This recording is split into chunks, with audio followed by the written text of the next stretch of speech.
Good morning, everyone. So today I studied the Semi-Slav a little bit. So let me share what I learned. So the Semi-Slav actually comes from the Queen's Gambit declined after knight c3, knight f6, knight f3, black plays c6. Of course, you can get the Semi-Slav also from the Slav defense, where it often leads. Here white can play bishop g5, for example, the anti-Maron gambit, avoiding um, avoiding the Maron variation with b5 um, after d takes c4. Here black can take on c4, then white plays e4, black plays b5. This anti-Maron gambit leads to complicated play. Black got this pawn on the queen side, but white has this bishop nicely developed outside of this pawn chain and has some play in the center.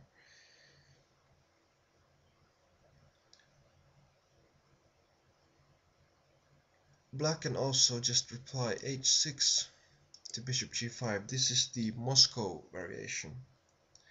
And here white can either take on f6 or retreat to h4. Taking on f6 gives white a quick game, a faster development, but bishop h4 still offers this pawn on c4. So it kind of renews the gambit. And 80% of the games are either continued with bishop g5 or e3. And other possible moves are c takes d or g3. So the other common move here is e3, which is the main line. Now black might play knight d7 or bishop d6 or a6.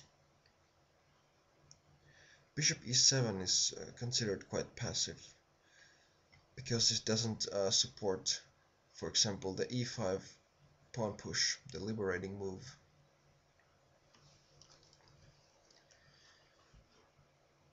So after knight d7, bishop d3, d takes c4. This is the Maron variation, or actually b5. Now it's officially the Maron variation. But if black takes on c4, then usually he wants to play b5.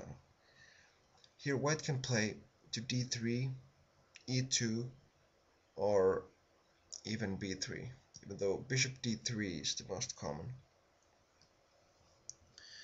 And here black has play on the queen side and white has play in the center, so it can lead to very complicated and interesting games. If white wants to avoid the Maron variation, then he can play here one of the anti-Maron variations. For example, c takes d or queen b3. Although after c takes d, e takes d, we come to a variation of the Queen's Gambit declined exchange variation, where knight f3 just enables this bishop, black's queen bishop, to develop freely. So that should give equality for black. Also possible is e3, knight d7, queen c2, and now black waits. White is waiting for black to take on c4 before playing bishop d3. Here if black plays bishop d6, then white can go for the Shirov-Shabalov gambit with g4, and good games from this variation are, for example, Kasparov winning against deep blue. So it's playable.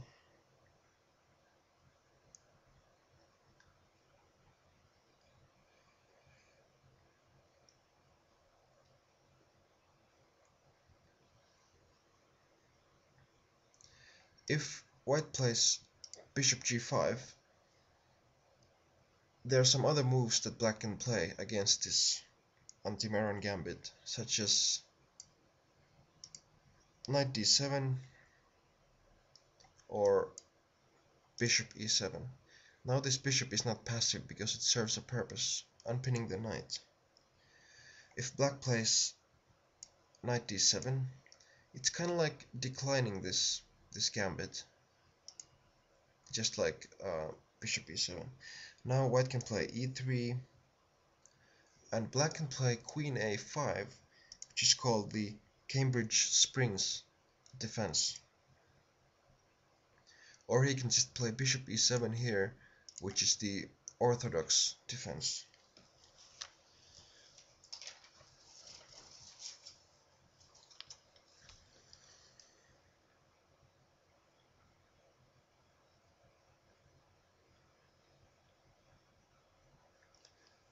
Another choice for black is to play d takes c4, and after e4, b5, and now the main line is e5, h6, bishop h4, g5, knight takes g5, h takes g5, bishop takes g5, and knight to d7. This is called the Botvinnik variation. So it's a variation inside the anti-Maron gambit, and this can be really complicated. I mean, the theory can be like 30 moves long, so but it's still quite common. So those were the possibilities after bishop g5 on the fifth move of white. And here white often fianchettos this bishop, castles kingside, and black plays c5 and queen b6. So white will get his piece back with interest with a pawn, but he will have difficulties playing because black will have dynamic development, so it's kind of equal.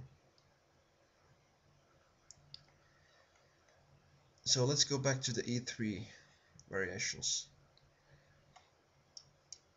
If e3 and knight d7 and bishop d3, black doesn't have to go for the Maron variation. He can also play bishop e7, which is possible, bishop b4, or bishop d6. So just developing this king's bishop to a random square, except, yeah, well, basically anywhere he wants. And if he plays bishop d6, which is probably the most common, then both sides castling, and e4, d takes e, knight takes e, knight takes e, bishop takes e is the most common continuation. So this is like an alternative variation after h6, bishop d3. And here there are like 4 different choices for black. He can play e5, which is perhaps not so good. Black loses a pawn after d takes e, knight takes e, knight takes e, bishop takes e, and now a bishop sack with bishop takes h7 check, king takes h7, queen to h5 check, king to g8, and queen takes e5. But black does have some good drawing chances after all, because of the opposite colored bishops.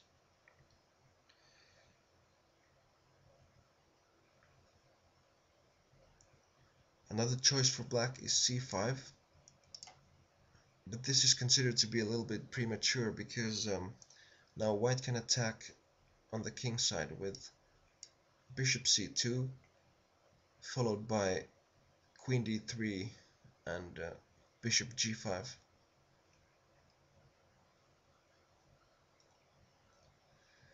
Black can also play knight f6, but this is considered to be passive because